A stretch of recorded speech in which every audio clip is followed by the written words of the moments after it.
El suscrito diputado J. Jesús Rangel de Lira, representante del Partido del Trabajo en esta 62 legislatura del Congreso del Estado, y con fundamento en lo dispuesto por los artículos 27, fracción primera y 30 de la Constitución Política del Estado Libre y Soberano de Aguascalientes, así como del artículo 15, fracción tercera de la Ley Orgánica del Poder Legislativo del Estado de Aguascalientes, someto a la consideración de esta honorable Asamblea la siguiente proposición con punto de acuerdo, por la cual se realice un exhorto al Legislativo Federal para que a través de la Comisión Nacional de los Salarios Mínimos se implemente un único salario mínimo general en todo el territorio nacional y para que los salarios mínimos se fijen en función de los incrementos de productividad y al índice de precios al consumidor del año inmediato anterior al tenor de la siguiente exposición de motivos.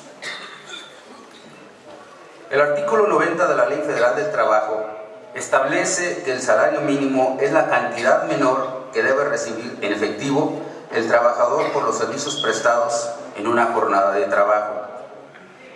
Este mismo artículo ordena que el salario mínimo deberá de ser suficiente para satisfacer las necesidades normales de un jefe de familia en el orden material, social y cultural y para proveer a la educación obligatoria de los hijos.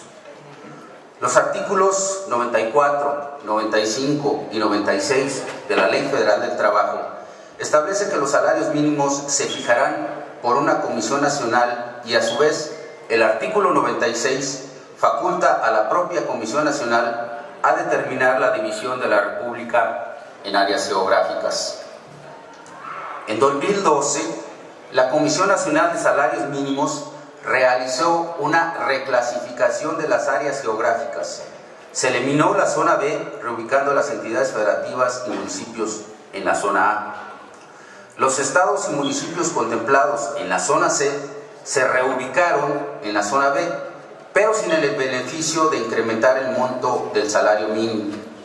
En el área geográfica A, para 2014, el salario es de 67.29 pesos, en tanto que en el área B es de 63.77. La brecha entre zonas geográficas ha mantenido una diferencia constante de más del 5% de los salarios mínimos entre una zona y otra, colocando a la zona B en una situación de desventaja. La Política Nacional de Salarios Mínimos, implementada a partir de 1987, originalmente con el objetivo de contener el consumo para evitar presiones inflacionarias, sirvió a un propósito en esos años de crisis sexenales recurrentes e inflación galopante. Sin embargo, mantener esa misma política por espacio de 27 años resulta catastrófica para el crecimiento de la economía, la generación de empleos y especialmente para los trabajadores y la clase media. El control salarial instrumentado por los diversos gobiernos ha provocado una polarización en los ingresos sin precedente y una pobreza en permanente crecimiento. En el marco de las reformas, el objetivo ha variado muy poco. Hoy se apuesta a impulsar la productividad y la competitividad con un control de los costos laborales, lo cual significa bajar el salario mínimo o mantenerlo congelado siempre por debajo de la inflación. La pobreza y desigualdad que corroe los cimientos de nuestra sociedad es sin duda el mayor desafío que enfrenta nuestro proceso político. La inclusión social debe ser el principal objetivo de las políticas públicas a adoptar por los sucesivos gobiernos. Es responsabilidad de todos crear condiciones de vida para propiciar una mayor igualdad de oportunidades en educación, salud, vivienda, empleo, ingresos, alimentación, entre otros. Un enfoque vital para abordar el debate sobre la pobreza y desigualdad se centra en la abismal diferencia de los niveles de ingreso entre los que más y menos tienen.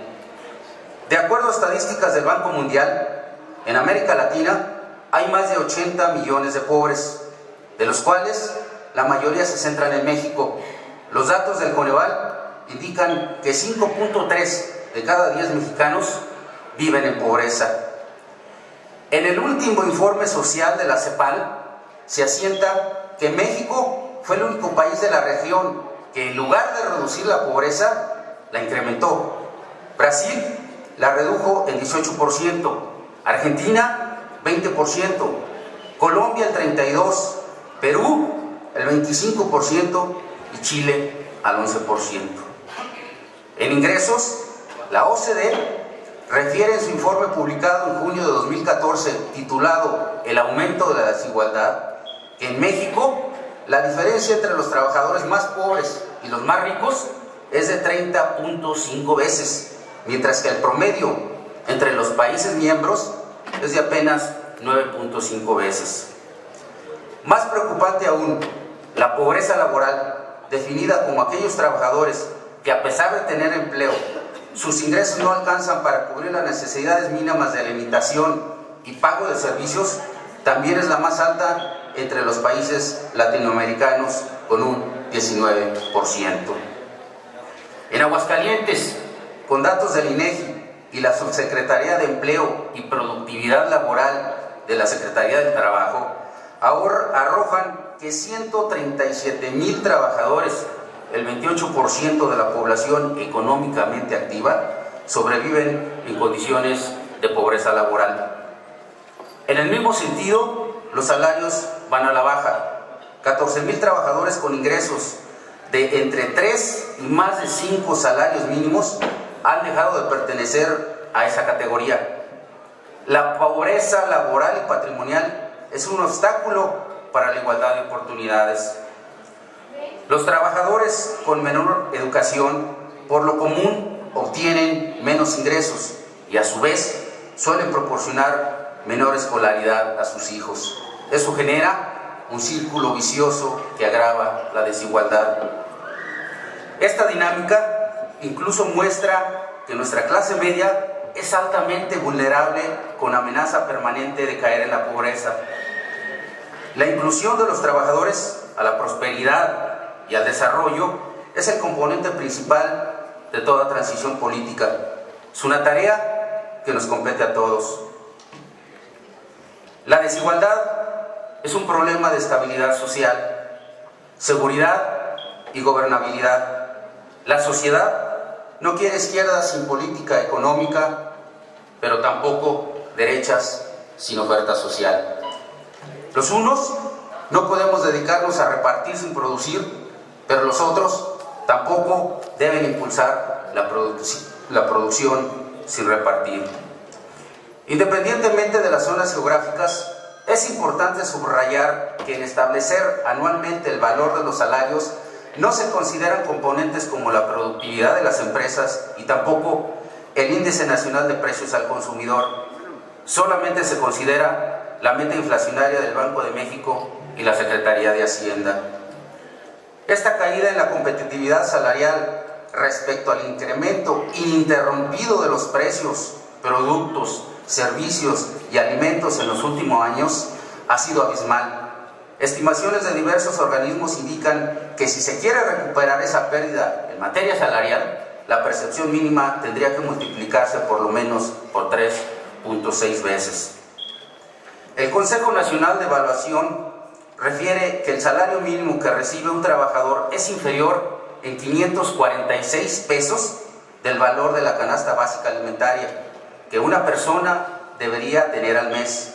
Nos parece insostenible la existencia de dos zonas económicas en el país y con ello se mantenga la diferencia en las percepciones salariales de los trabajadores. Lo anterior obliga a la necesidad de que la Comisión Nacional de los Salarios Mínimos retome y avance en los procesos de unificación de los montos salariales para que se establezca un único salario mínimo general en todo el territorio nacional. Para la 62ª legislatura, esta situación no puede pasar desapercibida. Como representantes populares, tenemos el derecho y el deber de intervenir en la conducción de los asuntos públicos. En congruencia con lo anterior, expresamos el sentir ciudadano y elevamos a la máxima tribuna de la nación esta problemática para solicitar su respaldo solidario y que en un acto de justicia se revierta el retroceso que durante los últimos años ha tenido el ingreso de los trabajadores y cumplir con el principio constitucional de garantizar una vida digna para sus familias. Solo con políticas justas de tributación y redistribución, el mejoramiento salarial y la generación de empleo estable y bien pagado, nuestro país y nuestro Estado pueden aspirar a una sociedad más equitativa. Por lo anteriormente expuesto, someto a la recta consideración de esta honorable soberanía el siguiente punto de acuerdo.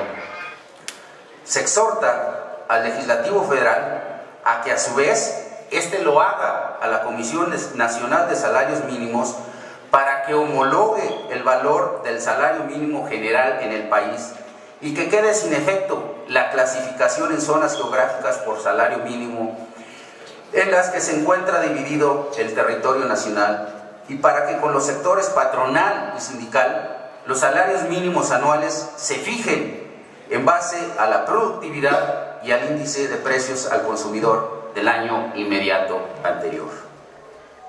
Lo anterior con el propósito de reducir desigualdades en el desarrollo económico nacional, contrarrestar los efectos inflacionarios y proteger el poder de compra de los salarios de los trabajadores en nuestro Estado. Muchísimas gracias.